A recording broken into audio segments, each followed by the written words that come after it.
আমি ২৫ বছরের যুবক এবং আমি শহরে থাকি। চাকরির পরীক্ষায় কোচিং নেবার জন্য আমার বাড়ি এক গ্রামে। আমার মায়ের বয়স ৪৮ এবং তিনি সুন্দর সাথে অধিকারিণী। এবার আসি ঘটনার সত্যিকারের নায়ক, যার নাম মহিম কাকু। মহিম কাকু আমাদের প্রতিবেশী এবং তিনি প্রায় ৫০ বছরের শক্তপোক্ত পুরুষ। এটি কোনো কাল্পনিক ঘটনা নয়, আমার নিজের চোখে দেখা ঘটনা। আমার বাবা এক ইন্স্যুরেন্স কোম্পানিতে কাজ করেন। শ্রাবণ মাসের একদিনে এই ঘটনা ঘটেছিল, যেখানে এক ধাক্কায় আমার তথাস্থিত সতী সাবিত্রী মা মহিম কাকুর দ্বিতীয় স্ত্রীতে পরিণত হয়েছিল। সেদিন খুব বৃষ্টি হচ্ছিল এবং ঘটনাক্রমে আমি বাড়িতে ছিলাম।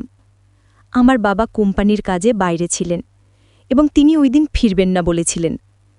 মহিম কাকুর দোকান একেবারে আমার বাড়ির লাগোয়া ছিল এবং তিনি রাতে দোকানেই শুনতেন। তার সাথে আমাদের পরিবারের বিশেষ ছিদ্রতা ছিল।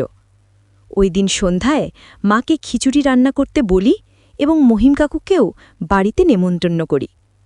রাত ১০টা নাগাদ আমরা খেতে বসি। এক টেবিলে আমি, মহিম কাকু ও মা।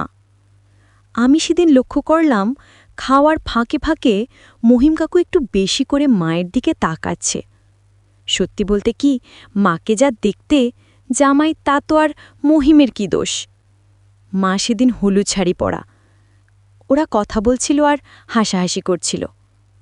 আমার মনে হলো এদের একটু কাছে আসার সুযোগ দিয়ে দেখব রোগটা। যেই ভাবা ওই কাজ আমি বললাম মহিম কাকুকে আমাদের পাশের ঘরেই ঘুমিয়ে যেতে, এবং আমার শরীরটাও ভালো নেই। আমি তাদের শুনিয়ে ঘুমের ওষুধ খাওয়ার নাটক করে বললাম আমি ছাদের ঘরে ঘুমোতে গেলাম। রাত তখন ১২টার কাছাকাছি। আমি পা টেপে টেপে নেমে এলাম নিচে।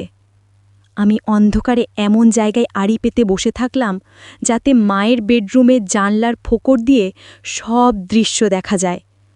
প্রায় মিনিট ১০ পরে দেখলাম মহিম কাকু খালি গায়ে শুধু লুঙ্গি পরে মায়ের ঘরের দরজায় টোকা মারছে। মা দরজা খোলার সঙ্গে সঙ্গে মহিম ভেতরে ঢুকেই দরজাটা লাগিয়ে দিল। মা অবাক হয়ে বলল, হে কি করছো মহিম? মহিম বলল, বৌদি, বহুদিন ধরে তোমাকে ভালো লাগে, আজ সুযোগ পেয়েছি কাছে পাবার। প্লিজ না বলো না, বিশ্বাস করো, তোমাকে সুখী করব, অর্থ সব দিতে পারি। আবার গু? মা ঠাস ঠাস করে দুটো চড় লাগিয়ে দিল মহিমের গালে। মহিম তখন ঘুরে রেগে বেরিয়ে যাওয়ার মুহূর্তে আমি অবাক হয়ে দেখলাম আমার মা পেছন থেকে মহিমকে ডেকে বলছে, রাত দেখো বাবুর, একটু ব্যথা সহ্য করতেও পারে না। তুমি আমার সব নাও, শুধু যখন চাইব তখন আসতে হবে তোমার। তোমার দাদা পারে না আমার কষ্ট মেটাতে। মহিম মাকে তুলে পালঙ্কে ফেলে দিয়ে ঝাঁপিয়ে পড়ল ওপরে। ধৈর্য নেই মহিম কাকুর। তার লাঠি লুঙ্গিকে পিরামিড বানিয়ে ফেলেছে।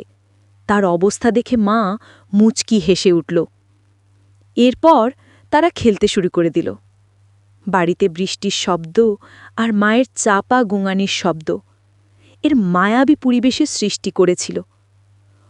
এমন করে অনেকবার তাদের খেলা চলার পর তারা নিস্তেজ হল। যেমন প্রতিটা শুরুর যেমন শেষ থাকে, তাদের খেলাও শেষ হল। মা ও মহিম নিজেদের উপর একটা চাদর টেনে নিল, যেন সদ্য বিবাহিত যুগল। আমার শিহরণ লাগল এবং আমি উপরে নিজের ঘরে গিয়ে নিজের লাঠি নিয়ে খেলে নিস্তেজ হয়ে ঘুমিয়ে পড়লাম।